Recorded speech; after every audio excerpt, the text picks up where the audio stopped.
If you love Teslas, then knowing officially that there is not one, not two, but three new Tesla EVs in the pipeline for release over the coming years, well, it's music to our ears knowing that Tesla is slowly entering segment after segment. So there can be a Tesla for all occasions and at all price points.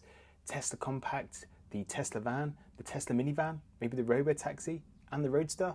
These are all strong contenders for being cloaked up. So straight up, what are these new Teslas then? Directly from the horse's mouth and from the annual Tesla shareholder presentation just the other day, this slide was presented to us. I mean, at face value, we have three cars here, anticipated for potential reveal at some point. But there's more than what meets the eye here.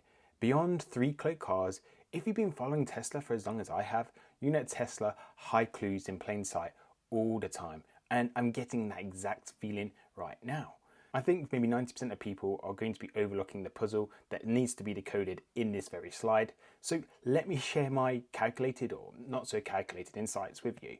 For context on what I'm decoding, these cars are clearly separated across two rows on purpose, as they've opted to use rows and not just space the vehicles out to fill the page as they could have. To me, it's all intentional in creating some sort of dual purpose lineup. But why? What's the logical order that they're in, right? It's not split between, say, passenger and commercial vehicles, price, segment, which then fires my curiosity as to why Tesla has elected to portray its lineup in this very way. And having employed the help of ChatGPT and Grok, I think I've worked out why the 3 and the S and the Semi align in this fashion with a new vehicle either side of them. Why do they then have less in common than the X, and the Cybertruck, and that final mystery vehicle on that left-hand side there? So I will tell you in advance what I think these vehicles are, followed by my three theories as to why I've come up with this very conclusion. So I think it's important that you know the destination before actually going on the journey itself. So to round up the video, there is some must-know Tesla Model 3 news that I must share with you if you're in the market to buy one. So if you like the sound of that, please can you hit the like button, subscribe if you haven't done so already. Right, let's just get into the deets of this all. So to front load you with my predictions first, and I could well be off here, I absolutely back up my remarks with some theory, and I'm stating this first vehicle under the wraps will be a sedan style compact car, not based on the same Robotaxi platform as first thought. This compact will in fact be heading to markets without FSD approvals in place first, such as the EU market. And I will then talk about the whys over the video, but it's important that you know the destination before going on a journey, as I said before. The second car under the wrap is not the Roadster, as others are currently speculating. This will in fact be the dedicated Robotaxi that is one of Tesla's less hidden secrets, speculated to be a two-seater. It's being hyped up for reveal on the 8th of August, so do keep the date free for that reveal, as history could well and truly be revealed on that day. Exciting times, but my final review before I go through the whys of my theory. And I do encourage you all to question any and every hole that I have in these theories, by the way. That final hidden vehicle on the second row will be a Tesla van platform, and it may well have some cyber-like features. More importantly, as a platform, it will not exclusively be a full commercial van lineup, but will eventually be sold as a minivan. Think of Tesla's answer to the VW's ID Buzz. Reasons why on that will be explained in more detail later in the video. So that's my three predictions for the vehicles themselves. Now my reasons why I've made these predictions with three complementary theories on the lineup selection, well, here we go. So three predictions that included both expected and maybe unexpected outcomes. Hopefully that thing sparks your curiosity, but in a nutshell, a Tesla Compact, a Robotaxi and Tesla van have been referred to by Elon on X and or in shareholder calls before. The execution of that plan, however, may have changed, and I'm highlighting the Compact and the Robotaxi vision here in particular, but bringing it back to the lineup reveal. Why does it have the Mystery Car A, which was predicted by me to be the Compact, then the Model 3, then the Model S, followed by the semi-truck, and Mystery Car B, predicted by me to then be the Robotaxi? How is that then different to Mystery Car C, predicted to be the Tesla van by me, then the Model Y, followed by the Model X, and then the Cybertruck? Well, my first theory here is that it will collectively intertwine with my second and third theory, and is that setup starts with the most conventional designs first, being the Compact and the Model 3, to more unconventional designs with, say, the Falcon doors and the Model X, and undoubtedly the most futuristic car on the planet right now, the Cybertruck. So we can see an increase in unconventional design choices with each iteration. And it's not the only reason why Tesla chose this lineup, because the other two theories address why the Model Y, for example, is in the middle of this lineup rather than the next three. Again, if I'm questioning and analysing my own homework here, take the Semi. It's a cool design for sure. It's a little bit unconventional with the sort of central seating position, I guess, but it looks like a cool version of a normal commercial semi-truck, for which is why it's kind of central in between the standard design and unconventional. Doesn't rock the boat quite like the Cybertruck though, does it? But as I said before, this isn't the sole and perfect theory for this lineup choice, as the Robotaxi does not entirely fit into the logic, but that's where my theory number 2 will help answer that right now. That being, the second purpose for this exact lineup is highlighting a focus on performance and then utility. So the top row will be known for more performance and more range-driven outcomes. The Model 3 and S have the longest ranges. The Semi will be identified for the same range advantages and the cost-saving efficiencies too. Then we have the same primary focus in the Tesla Compact and the Tesla Robotaxi. This creates the clear divide of optimum range and efficiency. Then the bottom row focus is more utility focused than the top row. So if you need to haul a number of bulky items here, or you need the passenger space, the Model Y, X, or the Cybertruck will be the clear and obvious answers from a full lineup.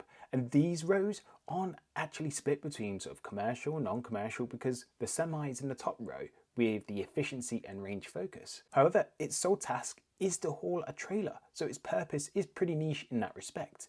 Whereas the Cybertruck offers both commercial and non-commercial ownership utilization, which is why it's at the very end of the spectrum compared to the Tesla Compact being the very first. The Tesla van platform on the second row here again will offer similar utility, especially if a Tesla minivan variant is on the same platform.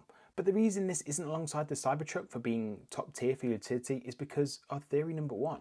It won't be the most unconventional design you've seen since the Cybertruck. It may even have the same rugged shell as the Cybertruck, but it won't be a carbon copy of the Cybertruck, so no sharp angular designs. It may actually have more in common with the Semi and the rest of the fleet over the Cybertruck. But hopefully you're starting to understand why I've came to my predictions based on Tesla has provided here. But there is one more design choice theory I have for this lineup that I do want to share with you. That's the introduction of user type. The top row comprises of smaller cabins for predominantly city and highway driving, and you may find that these users are a bit of a force of habit, so they follow the same routes, whether that be the city or travelling across different cities. Whereas the second row, they're more likely to be used in different road services and cover rougher conditions and in different environments, which is why the bottom row is dominated by those aiming to address utility and practicality. And it's why the Cybertruck is again at the end of row 2 over the start of row 1 being the Tesla Compact. And this is why I think if you mix these three filters together into Tesla's lineup, it would give you this exact vehicle lineup. And I know it's not perfect, but developing an understanding of why it was set up in this way, in my head, is a theory of why this slide exists as it does. I don't mean to blow my own trumpet here, I mean it as it's the only way I can understand and align why each vehicle has been placed in this very order. So it enables me to make a more conclusive answer. Anyway, heading into the latest Model 3 news briefly before concluding the video. So if you live in the US, then you may be pleased to hear that the long-range Model 3 now qualifies for the US tax credit, whereas previously this was only eligible for Model 3 Performance. Therefore, this can then take the list price down by much as $7,500 under that psychological barrier of $40,000. This, combined with Elon confirming that FSD transfers will be allowed for one more quarter. This could then be a great time for you to move on to the refreshed Tesla Model 3 without the need to buy the full FSD option again. But even without, if you're interested in the Model 3, this new price tag makes it more of a steal than before, but only if you qualify for the tax credit that is. So to conclude, this is my understanding of why Tesla lined up its new potential lineup in this very way. This is why I think the Tesla Compact and the Tesla Robotaxi and the Tesla van will be Tesla's next fleet vehicles. Tesla will introduce a minivan from this van platform, but the priority will be the commercial van, as that will be more of a valuable sector in relation to Tesla's mission statement. That, and with the Tesla Robotaxi getting real life mileage, this can actually feed and aid the minivan's development in the future. So this could be as extreme as addressing if it needs a steering wheel or not, if you know what I mean. The compact will then be produced off the existing Model 3 and Model Y production lines, as Elon alluded to in the latest earnings call. So whilst he didn't say this was for the compact exactly, it makes sense with my theories here. And if you're trying to keep costs low and to avoid complexity in designs without pushing the boat out with the new unbox method found in the Robotaxi, this existing line method helps deliver certainty that the compact can be produced in low cost, and it may not be as low of a cost as it would have initially been produced under this new fancy unbox manufacturing method, but still low enough with the priority on certainty of execution and volume, which leaves the Robotaxi in the middle of the lineup here, as it will be kind of unconventional looking, mostly city-based and focused on efficiency. It will be the only car on the unboxing manufacturing process, so it can maximise its opportunity of success and keeping margins the best it can be within the framework of manufacturing. So there we have it, that's my conclusion and reasons why. Be honest, was it a load of rubbish, or did you enjoy the thought process on the matter? Let me know in the comment section below if you agree or even if you disagree. Don't forget to like, subscribe and share the video with any friends or group that may find it beneficial. Thanks for watching, and I'll see you in the next one. Ciao.